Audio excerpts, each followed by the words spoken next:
चीन पर सबसे बड़ी जंग जीत गया बाहुबली भारत। अचानक इस देश ने खोल दी भारत के किस्मत की चाबी। जानिए किस देश ने बचा ली भारत की साख, किस देश की तरफ मुड़ी भारत की विदेश नीति। भारत के बढ़ते कदम देख दम तोड़ने लगा चीन। अचानक भारत की किस जीत ने सबको झूमने पर कर दिया मजबूर। भारत के कदम ने दुनिया बचा ली।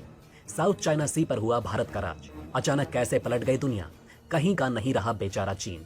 वैश्विक कूटनीति, रणनीति और राजनीति को यदि आप समझते हैं तो आप ये भी जरूर समझते होंगे कि इंडो पैसिफिक क्षेत्र की क्या इंपॉर्टेंस है।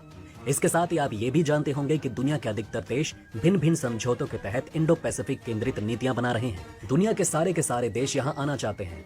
पते की बात तो ये है कि इन नीतियों और समझौतों के पीछे असली उद्देश्य इंडो पैसिफिक में और दक्षिण चीन सागर में चीन को दबोचने का है। ये पूरा क्षेत्र हिंद महासागर के आसपास का है, इसलिए भारत के लिए ये बहुत महत्वपूर्ण है। ऐसे में भारत एक देश को केंद्र में रखकर आगे बढ़ रहा है जो भारत को सबसे बड़ी जीत दिलवाएगा। इस वीडियो में आप जानेंगे कि कैसे भारत के दक्षिण चीन सागर की रणनीति के केंद्र में एक देश आता जा रहा है और कैसे भारत अब इस क्षेत्र में सबसे बड़ी जीत के सबसे नजदीक आ चुका है। विस्तारवादी चीन ने उन सभी देशों के साथ एक प्रकार से युद्ध छेड़ रखा है जो उसके झांसे में नहीं आ रहे। साउथ चाइना सी भी इससे अछूता नहीं है।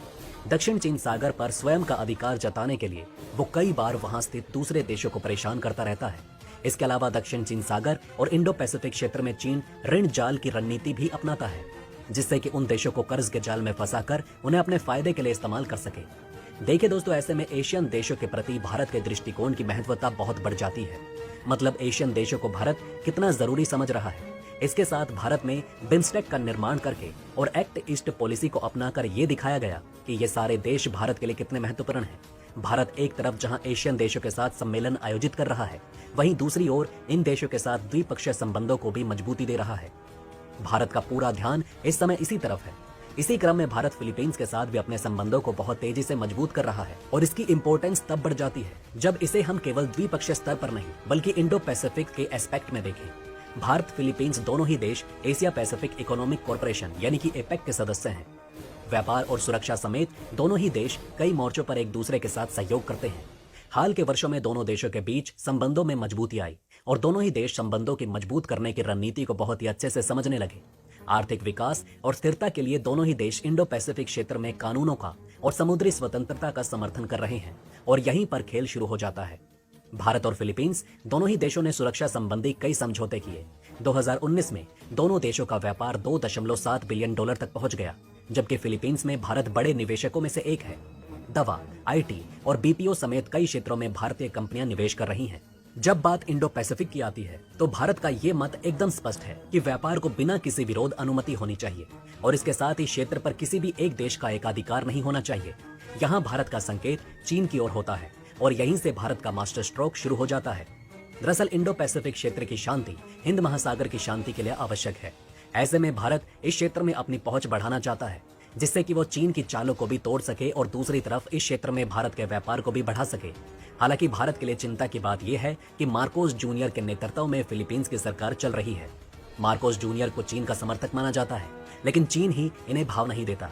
जी हाँ दोस्तों, आपने सही सुना, इस देश से भी चीन की लड़ाई चल रही है। अपने चुनावी अभियान के दौरान जूनियर ने घोषणा की थी कि वो सेना को घरेलू कलह की तरफ केंद्रित करेंगे, मतलब सेना का चीन पर से ध्यान हटाएंगे। लेकिन जिस तरह से व्यापार बढ़ रहा है, चीन इनके सर पर चढ़ा जा रहा है और समझौते हो रहे हैं, उससे ऐसा प्रतीत होता है कि फिलीपींस के राष्ट्रपति के विचार बदल गए हैं। इंडो पैसिफिक मार्ग में विश्व व्यापार का 50% व्यापार होता है, जबकि वैश्विक टोटल जीडीपी का 60%। इसके अलावा ये न केवल प्रशांत महासागर को हिंद महासागर से जोड़ता है, बल्कि खाड़ी देशों को भी जोड़ता है जो कि कच्चे तेल के भंडार हैं। सबसे दिलचस्प बात यह है कि चीन अपना 80% तेल इंडो पैसिफिक के मलक्का से आयात करता है।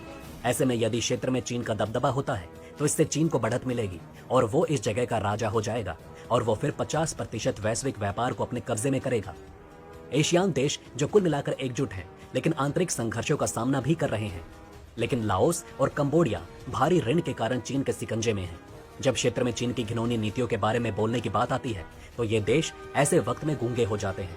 अब फिलीपींस ही एकमात्र ऐसा देश है जो इस क्षेत्र में चीनी गुंडागर्दी का खुले तौर पर मुकाबला कर रहा है। ऐसे में चीन की चाल किसी तरह से फिलीपींस को अपने शिकंजे में लाने की है। भारत फिलीपींस के बीच हालिया समझौता दोनों देशों के बीच बढ़ते द्विपक्षीय संबंधों का केवल ट्रेलर है जनवरी में फिलीपींस के राष्ट्रपति ने भारतीयों के लिए ई वीजा व्यवस्था लागू की थी। इसके साथ ही भारत और फिलीपींस के बीच रक्षा समझौते भी आक्रामक तरीके से हो रहे हैं। फिलीपींस ने हाल ही में भारत की ब्रह्मोस सुपरसोनिक क्रूज मिसाइल को खरीदने का समझौता भी किया।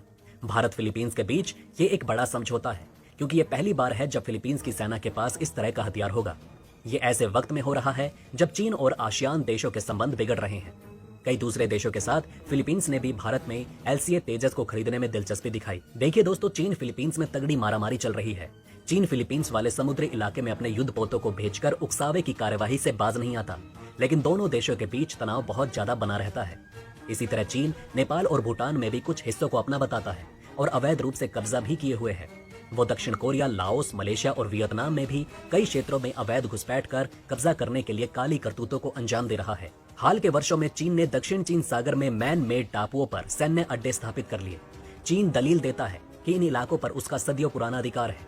फिलीपींस के अलावा बुर्नेई, मलेशिया, ताइवान और वियतनाम जैसे देश चीन के इन दावों पर आपत्ति जताते हैं। इन देशों में इस इलाके को लेकर विवाद कई दशकों से जारी है, लेकिन हाल के वर्षों में ये तनाव बढ़ गया। ऐसे में भारत और फिलीपींस की बढ़ती नजदीकी को चीन स्वयं के लिए खतरा मानता है और चीन के लिए ये अब काल बन चुका है। असली बात यह है कि इंडो पैसिफिक की नीति वैश्विक वर्चस्व की धुरी है। जो यहाँ राज करेगा वो दुनिया पर राज करेगा। जहाँ चीन जैसे देश इसका दोहन करना चाहते हैं, वहीं भारत इसे वैश्विक व्यापार और सहयोग का शांतिपूर्ण क्षेत्र बनाना चाहता है। ऐसे में यहाँ भारत की जीत होना तय है। भारत के इन कदमों ने तो चीन को वैसे ही कमजोर कर दिया। दोस्तों, अब आप हमें कमेंट सेक्शन में बताइए कि क्या आपको ये बातें पहले से पता थी। अगर नहीं तो इनमें से कौन सी बात आपको सबसे ज्यादा इंटरेस्टिंग लगी, और कमेंट बॉक्स में जय हिंद लिखना ना भूलिएगा।